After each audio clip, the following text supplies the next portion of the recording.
hear my parents fight all the way from my room. My best friend Ella was staying over. My parents had been screaming at each other for hours. We couldn't make out exactly what they were saying, but we were both really uncomfortable. Ella said, "I'm going to call our driver to come and pick me up. I'll come by another time." I was upset with my parents for ruining our evening, but there was nothing I could do. After Ella left, I walked over to my parents' bedroom. I was curious to find out what they were fighting about. As I was walking up to their room, I saw two maids standing outside their door eavesdropping. As soon as they saw me, they started walking away. They both gave me really sad looks, and I didn't know why. I started listening to my parents. I heard my dad say, "Didn't you think Ava was going to find out about this one day? She will hate you when she figures out the kind of person you are. You tricked me, and you tricked Ava." Obviously, I was really surprised. My mom said, "I didn't trick anyone. Ava, your daughter." To which my dad said, "Then look at the test again. Our DNA doesn't match. I'm not her father." I couldn't believe my ears. Had my mom cheated on my dad? Is my real dad someone else? My mom would never do such a thing. There had to be another explanation for this. I couldn't just stand there quietly. I barged in.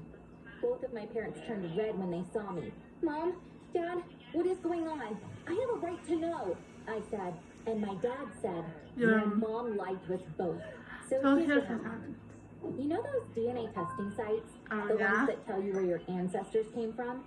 I had ordered test kits from one of those sites just for fun. I got 3 of them for my parents and me. All we had to do was put our saliva in test tubes and send them back. 10 days later, we got the results.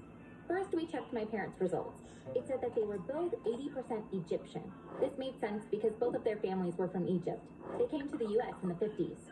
Then we checked my results, and they were not what we had expected. It said that I was 95% Colombian, that my ancestors were from South America.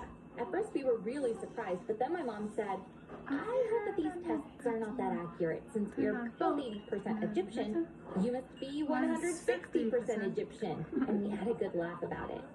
However, my dad became suspicious. He went to my room while I wasn't home.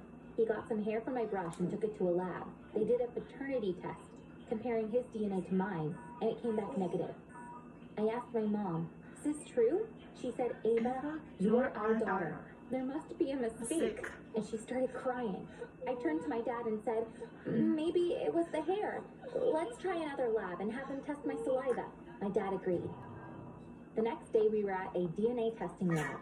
My dad owns a big pharmaceutical company. Since everyone in the healthcare industry knows him, the owner of the lab came out to meet us. He was a biochemist. He had a lot of experience in this field. "Could we get a saliva sample from the mother as well? We could get to the bottom of this if we compare all of your DNA," he suggested. Testing my mom's DNA turned out to be the key to the whole mystery. The test confirmed that my dad wasn't my father, but we discovered something else. My mom wasn't my mother either. There was only one explanation for this. I must have been switched at birth with another baby. I started crying. My parents gave me a hug.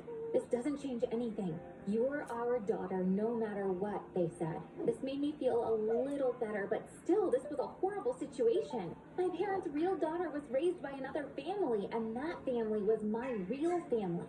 We are one of the richest families in the state. My mom has sat on the board of a nonprofit for years. They build schools in disadvantaged neighborhoods. When she was 8 months pregnant, she was visiting a construction site when she suddenly started getting contractions. It was still 3 weeks before her due date, but for some reason, the baby had decided to arrive early. They took my mom to the nearest hospital. In that underprivileged neighborhood, the conditions at the hospital were pretty awful, but there was nothing to do since labor had already begun. Thankfully, everything went well. One of the nurses told my mom that it was a girl and asked, "What are you going to name her?" My mom said, "Ava."